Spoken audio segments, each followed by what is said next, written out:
Hello guys, welcome back to my YouTube channel. So last video में we have started our new chapter the solid state. उसमें हमने पढ़ा था कि किसी भी मटेरियल को सॉलिड, लिक्विड और गैस कब कहा जाता है, किसी भी सब्सटेंस को कब इन तीन कैटेगरीज में डिवाइड किया जाता है. We have also studied about what is a unit cell, what is a crystal lattice. फिर उसके बाद हमने पढ़ा था कि हमारे पास कौन कौन से टाइप के क्रिस्टल लैटिसेस होते हैं. फिर हमने उसके बाद देखा था कि number of atoms present in each unit cell. So this was all about our last video. ये था हमारा रिमाइंडर. इस वीडियो में हम बात करेंगे कि क्लोज पैकिंग हमारी किस तरीके से होती है हर एक टाइप के यूनिट सेल की. लाइक फर्स्ट ऑफ ऑल हमारे पास है कि close packing in one dimension. अब close packing in one dimension में क्या है, एक डायमेंशन बोला है तो इकलौता तरीका जिसमें हमारे जितने भी स्फीयर्स हैं या जितने भी यूनिट सेल्स हैं वो अरेंज हो सकते हैं, वो क्या होता है, साइड बाय साइड. मतलब एक एटम के साथ दूसरे एटम एक लाइन में जुड़े हुए हैं, एक प्रॉपर पैटर्न है हमारे पास उसके अंदर. अब इसके अंदर एक बात आती है कि कोऑर्डिनेशन नंबर क्या होता है.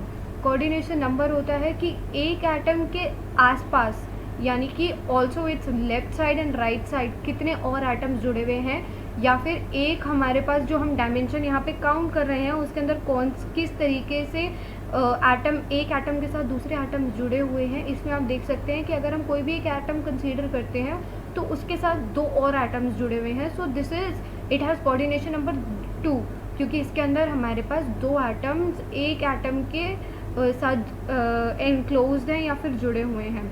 नेक्स्ट हम बात करेंगे कि क्लोज पैकिंग इन 2 डायमेंशन. अब 2 डायमेंशन में कैसे होता है.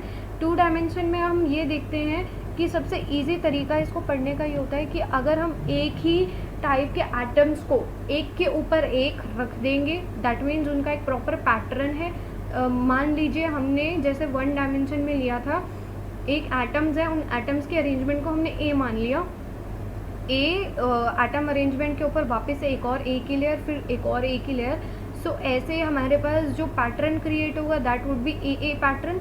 बट कभी कभी ऐसा हो जाता है कि एक एटम की लेयर दूसरे के ऊपर स्लाइड कर जाती है, मतलब वो कोइंसाइड नहीं करते. मतलब उसके अंदर ऐसा होता है कि वो एक के ऊपर एक नहीं होते, बट इसके अंदर हमारे पास ऐसा हो जाता है कि इनके अरेंजमेंट में चेंज आ जाता है. अरेंजमेंट इनका हमारे पास हो जाता है ए बी ए, या फिर ऐसे कह सकते हैं बी ए बी.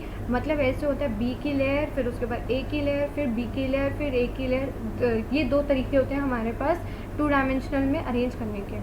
उसके बाद आता है 3 डायमेंशनल. अब 3 डायमेंशनल में सबसे ज़्यादा अच्छी क्लोज पैकिंग हमारा कौन एक्सप्लेन कर सकता है, वो एक क्यूबॉइड शेप है, एक क्यूब है.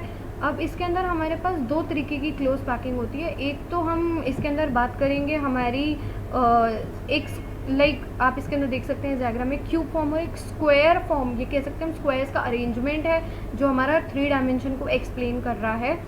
नेक्स्ट वील टॉक अबाउट कि इसके अंदर भी 2 टाइप की होती हैं. एक तो हेक्सागोनल हो गई, एक टेट्राहेड्रल हो गई. अब हेक्सागोनल और टेट्राहेड्रल, अब ये देख सकते हैं हेक्सागोनल और टेट्राहेड्रल किस बेसिस पे इनको कहा जाता है, तो इसके अंदर हम बात करेंगे. अब सबसे पहले इसके अंदर देखेंगे हम कि हेक्सागोनल में क्या होता है. इसके अंदर जो स्फीयर्स होते हैं, लाइक हम इनको ए मार्क कर दिया, इनके बीच में जो वॉइड्स होते हैं. वॉइड्स क्या होते हैं, बेसिकली हमारे एम्प्टी स्पेसेस को ही हम वॉइड कहते हैं. इसके अंदर बहुत ज़्यादा जगहों पर वॉइड्स यूज़ होगा इन अलग अलग स्पेसेस को.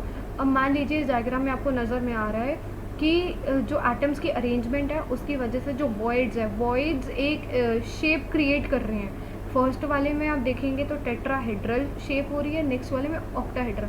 टेट्राहेड्रल ऑक्टाहेड्रल में क्या होता है, अगर 4 स्फीयर्स का अरेंजमेंट है, 4 स्फीयर्स की वजह से बन रहा है मतलब वॉइड, तो दैट वुड बी टेट्राहेड्रल. और अगर यही हमारा अरेंजमेंट 6 स्फीयर्स की वजह से बन रहा है तो हो गई ऑक्टाहेड्रल. यही हमारा क्लोज पैकिंग का सिस्टम इसके अंदर होता है. नेक्स्ट वील टॉक अबाउट, अब इसके अंदर हमने इतना देख लिया कि ऑक्टाहेड्रल और टेट्राहेड्रल वॉइड्स क्या होते हैं. अच्छा हाँ, वॉइड्स को और भी क्या कह सकते हैं हम, होल्स कहा जाता है वॉइड्स को. और इन होल्स और वॉइड्स को अगर हम एक प्रॉपर टर्मिनोलॉजी दें तो दैट वुड बी इंटरस्टाइसेस. मतलब ऐसे हम आगे पढ़ेंगे भी, इंटरस्टिशियल स्पेसेस या इंटरस्टाइसेस, मतलब जो एटम्स के बीच में एक छोटा सा गैप, छोटा सा अरेंजमेंट के बीच में स्पेस बन जाता है, that is called a void. तो अब इसके अंदर देखते हैं, now when a third layer is placed over a second layer in such a way that a sphere covers the tetrahedral void, a three dimensional close packing of ABAB pattern. जैसे मैंने बताया कि पैटर्न फॉर्म होते जाते हैं, या तो tetrahedral का फॉर्म होगा या ऑक्टाहेड्रल का फॉर्म होगा, या फिर एक हेक्सागोनल शेप बन जाएगी, ये कह सकते हैं। अब एग्जाम्पल कैसे हो सकते हैं इसके अंदर, मोलिब्डेनम, मैग्नीशियम, ये हमारे बहुत इंपॉर्टेंट एग्जाम्पल्स हैं हेक्सागोनल क्लोज पैकिंग के। नेक्स्ट इसके अंदर यही है, when third layer is placed over the second layer in such a way that spheres cover octahedral voids. अब ऑक्टाहेड्रल में क्या था, टेट्राहेड्रल में थे 4 स्फीयर्स, ऑक्टाहेड्रल में आ जाते हैं हमारे पास 6 स्फीयर्स। अब 6 स्फीयर्स की जो अरेंजमेंट है, अगर हम उसके बारे में बात करते हैं, एग्जाम्पल इसके अंदर बहुत इंपॉर्टेंट है, दैट इज़ निकल एंड कॉपर। मतलब वो CCP स्ट्रक्चर जो होता है उनका, वो इसके अंदर हमारे फॉर्म करते जाते हैं। उसके बाद बात आती है सबसे इंपॉर्टेंट टॉपिक की, that is packing efficiency. Packing efficiency क्या होता है, it is a percentage of total space filled by the particles. मतलब किसी भी पार्टिकल ने कितनी ज़्यादा स्पेस ऑक्यूपाई कर रखी है, उसके परसेंटेज को हम पैकिंग एफिशिएंसी बोलते हैं। अब ये होता है हमारा अलग अलग टाइप के मतलब स्ट्रक्चर्स में। सबसे पहले हम बात करेंगे packing efficiency in HCP and CCP structures. अब इसके अंदर क्या किया है, एक ट्राइंगल कंसीडर, एक क्यूब बनाया सबसे पहले, तो उसके बीच में हमने एक डायगोनल ड्रॉ कर दिया, उस डायगोनल को हमने नेम दे दिया। अब सबको, बेशक बायो वाले हों या फिर मैथ्स वाले हों, सबको एक फॉर्मूला तो पता होगा, that is Pythagoras theorem. Hypotenuse का स्क्वायर होता है वो base square plus perpendicular square होता है, उसको यहाँ पे अप्लाई करके हमने इसका जो एक साइड होती है हमने उसको फाइंड आउट कर लिया है एक। फिर उसके बाद हम उसको स्फीयर को अगर हम कंसीडर करते हैं सारे पार्टिकल्स के, तो उसको हमने R मान लिया है। यहाँ से हमने उसको कैलकुलेट किया फॉर्मूला में डालकर। ये कैलकुलेट करने के बाद सबको पता है कि एक सर्कल का फॉर्मूला क्या होता है, सर्कल के फॉर्मूला में उसको पुट किया। अच्छा, अब हम बात कर रहे थे इसकी, मतलब अगर हम एक यूनिट सेल की बात करेंगे, CCP में उसके अंदर कितने होते हैं, 4 स्फीयर्स होते हैं, तो उसको एरिया को हमने 4 से यहाँ पर मल्टीप्लाई कर दिया। परसेंटेज निकालनी है तो 100 से मल्टीप्लाई करेंगे, अपॉन में हमने क्या किया, total volume of unit cell, जितना हमारा वॉल्यूम निकला। अब वॉल्यूम का तो सबको पता ही है कि रेडियस निकाल लिया हमने, तो उससे वॉल्यूम निकालना बहुत आसान है। सो इस फॉर्मूला में हमने पुट करके देखा कि 74% हमारी पैकिंग एफिशिएंसी होती है इसके अंदर। सो ऐसे ही हम उसकी निकालते हैं बॉडी सेंटर्ड क्यूबिक स्ट्रक्चर की, उसमें भी हमने यही किया, पाइथागोरस थ्योरम अप्लाई किया। पाइथागोरस से हमने उसकी एक साइड निकाली, साइड के बाद हमने उसका रेडियस कैलकुलेट करा, रेडियस कैलकुलेट करने के बाद हमने उसका वॉल्यूम निकाला। फिर एरिया तो हमें पता ही है, जितने हमारे पास स्फीयर्स फॉर्म हो रहे हैं उससे हमने उसको मल्टीप्लाई किया। 100 से मल्टीप्लाई करना ज़रूरी है क्योंकि हम परसेंटेज कैलकुलेट कर रहे हैं। सब इनको फॉर्मूलाज को एक साथ में पुट करके, सिंस इसके अंदर बॉडी सेंटर्ड में हमारे पास 2 होते हैं ईच यूनिट सेल जो हम काउंट करते हैं इसके अंदर, तो इसको हमने एरिया को 2 से मल्टीप्लाई कर दिया अप इनटू 100 और अपॉन में हमने डाल दिया वॉल्यूम। अच्छा, अब ये सारा निकाल क्या रहे हैं हम, इसकी निकाल रहे हैं ये हमारी पैकिंग एफिशिएंसी है। मतलब हर स्फीयर, हर टाइप के स्ट्रक्चर में उसने कितनी अपनी जगह घेर रखी है, कितनी अपनी जगह ऑक्यूपाई कर रखी है। So that is basically your packing efficiency. अब सिंपल क्यूबिक सेल में क्या होता है, अच्छा सिंपल क्यूबिक सेल हमने पढ़ा था, कॉर्नर्स होते हैं जितने भी क्यूब के, वहाँ पर जितने भी पार्टिकल्स ऑक्यूपाई कर रहे हैं स्पेस को, that is simple cubic cell, मतलब कॉर्नर्स पे प्लेस्ड होते हैं। इसमें भी हमने वैसे ही किया है, रेडियस कैलकुलेट किया, फिर उसके बाद हमने वॉल्यूम निकाला। वॉल्यूम निकालने के बाद हमने उसकी पैकिंग एफिशिएंसी निकाली, volume of 1 atom into 100 upon volume of cubic unit cell. ऐसे करके हमारे पास इसकी भी पैकिंग एफिशिएंसी आ गई। अच्छा, अब इसके बाद ये देखते हैं कि एक बहुत इंपॉर्टेंट फॉर्मूला आता है यूनिट सेल डायमेंशंस, जिसमें इंक्लूड होती है। अब ये सोच रहे होंगे आप कि हम ये R, A ये सब वॉल्यूम निकालना, ये करना, वो करना, ये हमारा पैकिंग एफिशिएंसी तक ठीक था, हम इतना सब कुछ कैलकुलेट क्यों कर रहे हैं। सो बेसिकली हमने हमेशा से एक फॉर्मूला पढ़ा है डेंसिटी का, मास अपॉन में वॉल्यूम। अब अगर हम ये देखते हैं इस कैलकुलेशन में यूनिट सेल डायमेंशन से हम डेंसिटी कैसे निकाल सकते हैं, तो यहाँ पर आप देखेंगे कि edge length of a unit cell of cubic crystal हमने मान लिया A, डेंसिटी को एज इट इज मान लीजिए D, वॉल्यूम हमारा हो गया A cube, volume of 1 unit cell is A cube, और मास ऑफ 1 यूनिट सेल हम कैसे निकालेंगे, इसके अंदर number of atoms present in 1 unit cell, उसको हमने मान रखा है Z, जितने भी नंबर ऑफ एटम्स होंगे Z होंगे। उसके बाद मास ऑफ सिंगल एटम, इसको मान लिया हमने M। अब एक बात यहाँ पर बहुत इंपॉर्टेंट आती है कि हम इसके अंदर हमेशा एक टर्म यूज़ कर रहे हैं, अभी आप नीचे यहाँ पर देखेंगे Na, व्हाट इज़ Na?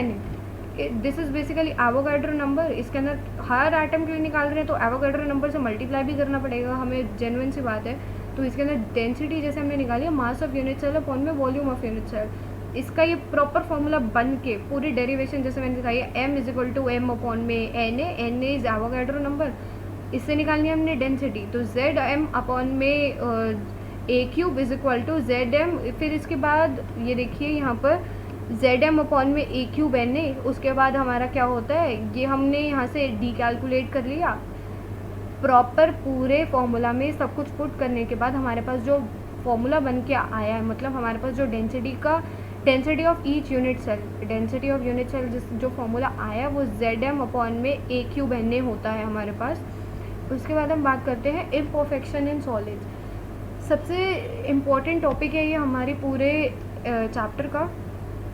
इसके अंदर हम क्या बात करते हैं कि कोई भी जो सॉलिड है या कोई भी जो सब्सटेंस है, ऑब्वियसली बात है उसके अंदर कोई ना कोई इम्परफेक्शंस होती है। अब इम्परफेक्शंस कैसे, इसके अंदर हम किस तरीके से बात करेंगे। हाँ, एक और बात, कई जगह पर ये क्वेश्चंस पूछा गया है कि क्या सिर्फ कॉन्स्टिट्यूएंट पार्टिकल्स जिनकी शॉर्ट रेंज ऑर्डर है सिर्फ उसके अंदर इम्परफेक्शन आती है। नहीं, लॉन्ग रेंज में भी आ सकती है। हाँ, सब के अंदर जितने भी क्रिस्टल्स होते हैं, लॉन्ग रेंज हो शॉर्ट रेंज हो, सब के अंदर कोई भी परफेक्ट नहीं होता। अब इसके अंदर हम डिफेक्ट्स कैलकुलेट करते हैं, इसके बाद हम डिफेक्ट्स की बात करते हैं। कुछ होते हैं पॉइंट, इनको हमने दो पार्ट्स में डिवाइड किया है, that is point defects and line defects. अब पॉइंट्स और लाइन्स में डिवाइड किया है द इरेगुलरिटीज़ और deviation from ideal arrangement around a point. अगर पॉइंट से हो रहा है क्रिस्टल सब्सटेंस में तो उसको हमने पॉइंट डिफेक्ट बोल दिया। यही इरेगुलरिटीज़ अरेंजमेंट की, अगर हमारे पास किसी लैटिस पॉइंट या किसी एक रो की बात कर रहे हैं एंटायर, मतलब पहले हमने बात की थी एक सिर्फ पॉइंट पे आ रही है तो हमने उसको पॉइंट डिफेक्ट नाम दे दिया। अगर प्रॉपर पूरी की पूरी रो में हमारा डिफेक्ट है तो that would be known as line defect. तो इसके अंदर ये थे दोनों हमारे type of defects. Next we'll talk about like point defects को भी हम बाकी और 3 कैटेगरीज में डिवाइड कर सकते हैं, स्टोइशियोमेट्रिक, इम्प्योरिटी, नॉन स्टोइशियोमेट्रिक। स्टोइशियोमेट्री तो सबको पता है, हमने 11th में भी पढ़ा था इसके बारे में। स्टोइशियोमेट्री हमारा होता क्या है, तो बेसिकली स्टोइशियोमेट्रिक डिफेक्ट्स वो होते हैं जो these ranges of point defects do not disturb the stoichiometry of the solids. They are also called intrinsic और thermodynamic effects. अच्छा, स्टोइशियोमेट्री क्या होती है, बैलेंस्ड केमिकल इक्वेशन है, मॉलिकुलरिटी में चेंज नहीं लिख के आती उसके इक्वेशन की, ये कह सकते हैं स्टोइशियोमेट्री में चेंज नहीं आता, सिर्फ थर्मोडायनेमिक प्रॉपर्टीज़ में चेंज आ रहा है। थर्मोडायनेमिक प्रॉपर्टीज़ में चेंज आने की वजह से हमने उसको स्टोइशियोमेट्रिक डिफेक्ट का नाम दे दिया। Non-ionic solids exhibit these defects as vacancy defects and interstitial defects। अब इसमें हम बात करेंगे कि हमने ये तो पढ़ लिया कि इंट्रिंसिक और थर्मोडायनेमिक बोला जाता है, लेकिन ये पोजेस किस टाइप के पार्टिकल्स करते हैं या पोजेस किस टाइप के सॉलिड्स करते हैं। सबसे पहले हम बात करेंगे वैकेंसी डिफेक्ट की। A crystal containing the vacant lattice site is said to have vacancy defect. अच्छा, वैकेंसी वर्ड से ही समझ में आ रहा है, जहाँ जहाँ पर अरेंजमेंट के बीच में एक वेकेंट स्पेस आ गया उसको हमने वैकेंसी डिफेक्ट का नाम दे दिया। This defect can also develop due to heating up of a substance. अच्छा, हीटिंग अप कहाँ से आ गई यहाँ पर, इसके अंदर बहुत ज़्यादा कन्फ्यूजन होती है, तो इसको हम कैसे डिफाइन कर सकते हैं। मान लीजिए आपके पास कोई सॉलिड है या आपके पास कोई एक सिस्टम है पूरा, आपने उसको हीट किया, उसके जो पार्टिकल्स हैं उनके बीच में रैंडमनेस बढ़ जाएगी। रैंडमनेस बढ़ने की वजह से क्या होगा, उसके अंदर स्पेसेस क्रिएट हो जाएंगी, मतलब वो एम्प्टी होता जाएगा। ऐसा होता जाएगा कि एक जगह पे बहुत सारे हो गए, एक जगह पे बहुत कम हो गए, एक जगह पे बिल्कुल ही खाली हो गया, मतलब वैकेंसी क्रिएट हो गई, एक एम्प्टी स्पेस क्रिएट हो गया, दैट इज़ वैकेंसी डिफेक्ट। ये इसका कॉज बताया कि क्या क्या हम मतलब इसको कॉज कर सकते हैं। Next is will talk about interstitial defect. A crystal in which some constituent particles occupy an interstitial site are said to have interstitial defect which increases the density of a substance। Density तो सबको पता है किस की वजह से change होती है, वॉल्यूम में चेंज आ रहा है तो डेंसिटी में चेंज आएगा, मास कम हो रहा है तो डेंसिटी ज़्यादा हो जाएगी। या फिर ऐसे नहीं कह सकते हम, जैसे डेंसिटी का फॉर्मूला होता है मास अपॉन में वॉल्यूम, वॉल्यूम कम है डेंसिटी ज़्यादा, मास ज़्यादा डेंसिटी ज़्यादा, मतलब डेंसिटी और जो मास है हमारा वो डायरेक्टली प्रोपोर्शनल है। और वॉल्यूम और डेंसिटी हमारा इन्वर्सली प्रोपोर्शनल है। अब इसके अंदर जो टाइप के क्रिस्टल लैटिसेस इंटरस्टिशियल साइट्स पर पाए जाते हैं, इंटरस्टिशियल साइट्स पे आने की वजह से ये डेंसिटी को इंक्रीज़ कर देते हैं किसी भी सिस्टम की या किसी भी सॉलिड की। इसको हमने इसलिए नाम दे दिया है यहाँ पर interstitial defects. Ionic solid exhibit these defects. अच्छा, इसके अंदर अब क्या होते हैं, नॉन आयनिक के बारे में हमने पढ़ लिया, अब इसके अंदर आएंगे आयनिक। आयनिक के अंदर हमने देखा है फ्रैंकल और शॉटकी डिफेक्ट्स, हम बेसिकली बात करते हैं इनके बारे में। अब फ्रैंकल डिफेक्ट क्या होता है, ये बहुत इंपॉर्टेंट है, इन दोनों के डिफरेंसेस ज़्यादातर एग्जाम्स में पूछे जाते हैं। फ्रैंकल डिफेक्ट होता है, this defect is exhibited by the ionic substances due to the large difference in their size of ions. अच्छा, आयंस के बीच में ज़्यादा साइज डिफरेंस होता है तो हमारे पास फ्रैंकल डिफेक्ट आ जाता है। The smaller ion is displaced from its normal size in an interstitial site which creates a vacancy defect at its original site, and an interstitial defect at the new location is also created. Dislocation effect भी बोलते हैं इसको। It does not alter the density of the solid. Frenkel defect ना वैसे सुनने में काफ़ी ज़्यादा आपको टफ लग रहा होगा, लेकिन फ्रैंकल डिफेक्ट इतना ईजी है। अब इसके अंदर क्या होता है, मान लीजिए आपके पास कोई एक एग्जाम्पल लेते हैं, चलिए AgBr का या AgCl का भी ले सकते हैं। ये बहुत इंपॉर्टेंट एग्जाम्पल्स हैं, इसको आप ध्यान से पढ़िए। इसके अंदर क्या होता है, आयंस के बीच में कैटायन और एनायन जो हमने लिया है उनके बीच में साइज़ डिफरेंस बहुत ज़्यादा होता है। साइज़ डिफरेंस की वजह से क्या होता है, जो बड़ा आयन होता है ना वो अपने छोटे वाले को, यानी कि जिसका छोटा साइज़ है, छोटा आयन नहीं छोटे साइज़ वाला आयन होता है, उसको डिसलोकेट कर देता है, मतलब उससे अपनी जगह खाली करवा लेता है। उसकी वजह से वहाँ पे एक वैकेंसी क्रिएट हो जाती है। अब ये इसका कॉज तो हमारा मेन यही हुआ कि हमारे पास आयंस के बीच में डिफरेंसेस है, साइज़ के बीच में उनके, तो इसकी वजह से हमारे पास वैकेंसी क्रिएट हो गई। अब इसकी वजह से एक जो आयन है वो अपनी स्पेस छोड़ के कहीं और जा रहा है, वो डिसलोकेट हो रहा है, इसकी वजह से हमने इसको डिसलोकेशन डिफेक्ट का नाम दे दिया। दीज आर द एग्जाम्पल्स जहाँ पर हमारा होता है मतलब ये डिफेक्ट पाया जाता है। Next is will talk about Schottky defect. अब ये भी आयनिक सॉलिड्स का, ये तो आपको पता है। इसके अंदर क्या होता है, ये this defect in ionic solid is equivalent into the vacancy defect in the non ionic solid. In order to maintain the electrical neutrality, the number of missing cations and anions are equal. Schottky defect also decreases the density of the substance. अच्छा, differences पूछे जाएंगे ना, तो differences के ये point बहुत ज़्यादा important हो सकते हैं। ऊपर वाले में क्या था, जो शॉर्टर आयन था वो डिसलोकेट हो गया था, उसको डिसलोकेशन डिफेक्ट का नाम दे दिया। वो डेंसिटी में चेंज नहीं ला रहा था, ये डेंसिटी में चेंज लेके आ रहा है। इसके अंदर आयनिक सब्सटेंसेस जो होते हैं वो ऑलमोस्ट सिमिलर साइज़ के होते हैं। फ्रैंकल में क्या था, साइज़ डिफरेंस था, उसकी वजह से ही तो हमारे पास क्रिएट हो रहा था। अब इसके अंदर क्या होते हैं, जो हमारे जितने एटम्स होते हैं ना, इलेक्ट्रिकल न्यूट्रलिटी। अच्छा, न्यूट्रल एटम्स क्या होते हैं, जितने पॉजिटिव उतने नेगेटिव होने चाहिए। अब जितने मिसिंग हैं हमारे पास केटायंस और एनायंस, उनका नंबर हमारे पास इक्वल होना चाहिए, या इक्वल करने के लिए वो खुद ही डिसलोकेट हो जाते हैं, this is Schottky defect. NaCl में देखते हैं ऑलमोस्ट सिमिलर साइज़ है दोनों एटम्स का, या ऑलमोस्ट सिमिलर साइज़ है दोनों आयंस का। इसके बीच में क्या हो रहा है, डेंसिटी में डिक्रीज़ हो रहा है। क्यों, क्योंकि इलेक्ट्रिकल न्यूट्रलिटी डिक्रीज़ करने के लिए, अच्छा पहले 3 मान लीजिए, पहले 3 Cl के आयंस निकले, उनको बैलेंस करने के लिए 3 Na के भी निकल गए कि भाई हम बराबर बराबर हो जाएंगे, हम जितना हमारा Cl जाएगा उतना ही हमारा Na चला जाएगा। इनको इलेक्ट्रिकल न्यूट्रलिटी मेंटेन करनी थी। अब Cl जा रहा है, Na भी साथ जा रहा है, 3 के साथ 6 हमारे जा रहे हैं, तो उसकी वजह से क्या होगा, डेंसिटी में तो ऑब्वियसली चेंज आएगा हमारा। तो these are the examples of Schottky defect. NaCl, KCl, मतलब जिनके अंदर बहुत ज़्यादा डिफेक्ट्स इसके मतलब जिनके अंदर साइज डिफरेंसेस इतने ज़्यादा नोटिसेबल नहीं होते या बहुत कम होते हैं। So that is all about today's video. Next video में हम बात करेंगे इम्प्योरिटी डिफेक्ट्स की, उसके बाद हम बात करेंगे 5 सब्सटेंसेस की या 5 टाइप ऑफ मैग्नेटिक प्रॉपर्टीज़ की, फेरोमैग्नेटिज्म, पैरामैग्नेटिज्म, एंटी फेरो, ये जितने डोमेन्स आते हैं उसके अंदर क्या क्या डिफरेंसेस होते हैं। सो आई होप आपको यहाँ तक सब कुछ क्लियर होगा। So kindly like, share and subscribe the video if you like it. Thank you so much.